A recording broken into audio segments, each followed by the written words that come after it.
94.3. Hello and welcome to the Breakfast Team on 94.3 Local Radio. I'm Jim. And I'm Andy. And today we're here at Tilsbury Cemetery to attend the funeral of Andrew Rickersford, one of the best precision bombers in the RAF. And as a mark of respect to him and his family, the RAF are going to try to bury his body from 20,000 feet. And here comes the plane, arching over the nearby hills, and if we look we can see the coffin of Captain Rickersford hanging beneath the fuselage of the aircraft as it approaches on its bombing burial run. Yes, the plane is coming down, and wait a minute, what's happening? It seems to be veering dramatically off course. It's flown over the grave and is banking hard left, over the hills, and it's released its payload over there miles from the... Oh my. Oh my.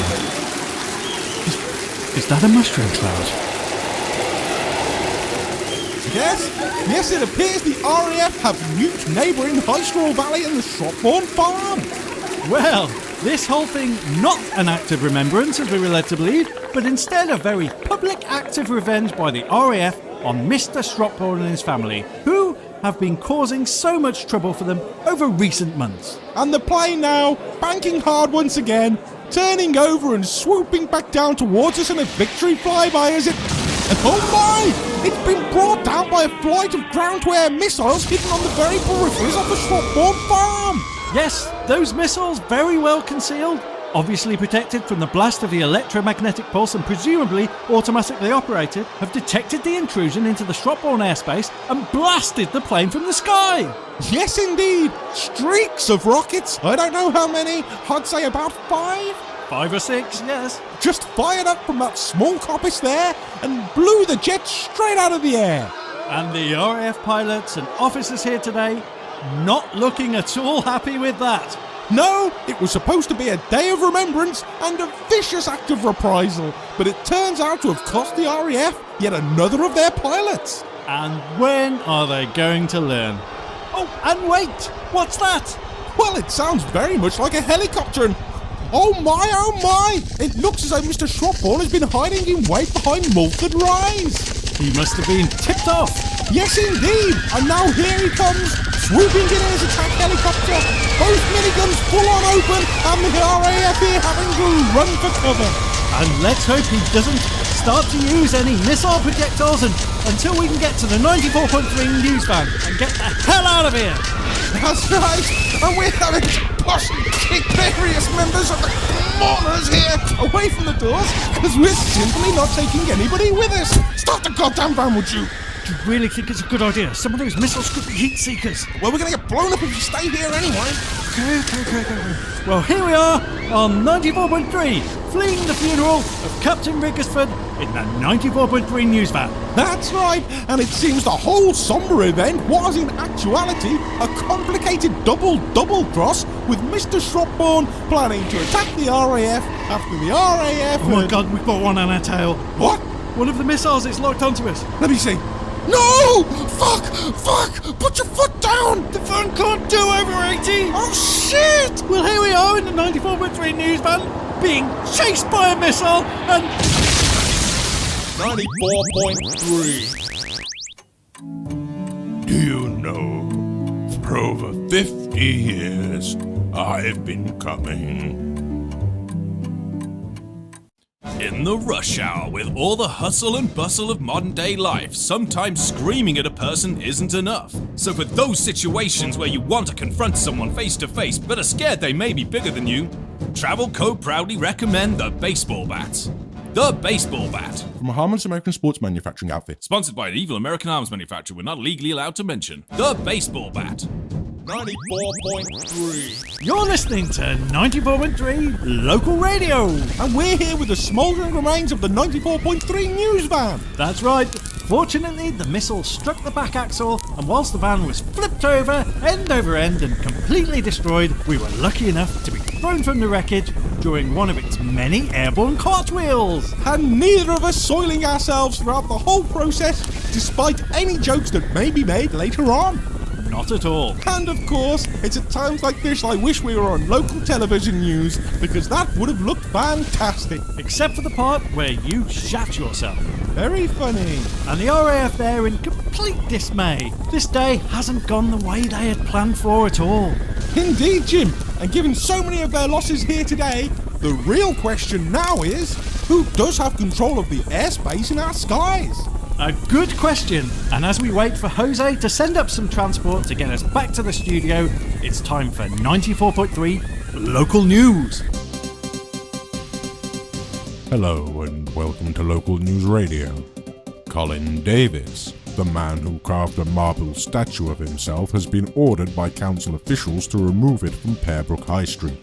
Colin, who has been caught swapping the town's name signs for his own and telling visiting tourists that he is king and owns the town, has been gaining huge support by local residents in his claim to be their ruler in what councillors have described as a worrying willingness to abandon democracy.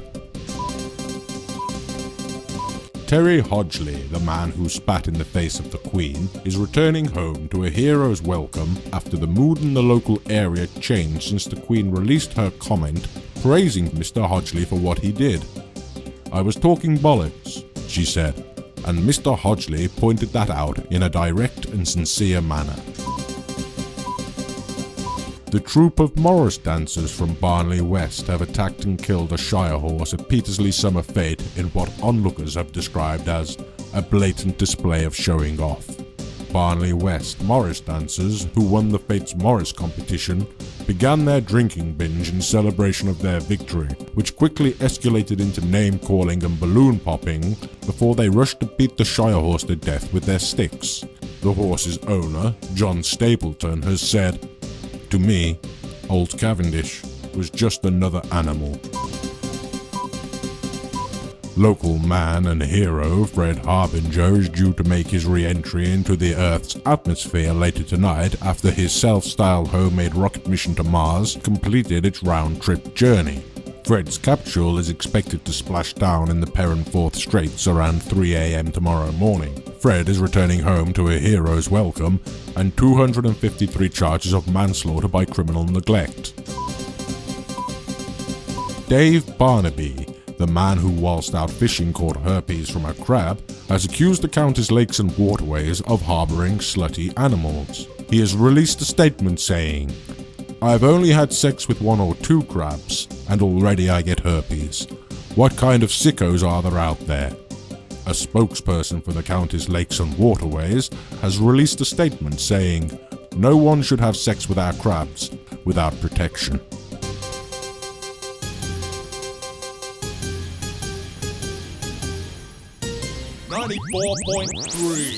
Okay, you're listening to 94.3 and we're back in the studio. That's right.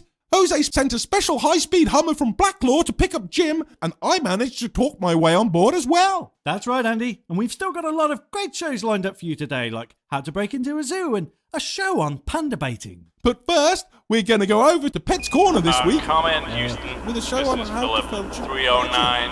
Need clearance for a go-ahead on that procedure. Come in, Houston Control. What was that? Houston Control, this is Philip, 309. Please respond. Houston Control, this is Philip, 309. Please respond. Houston, please respond. I don't know. Please respond, Houston. Houston, please respond!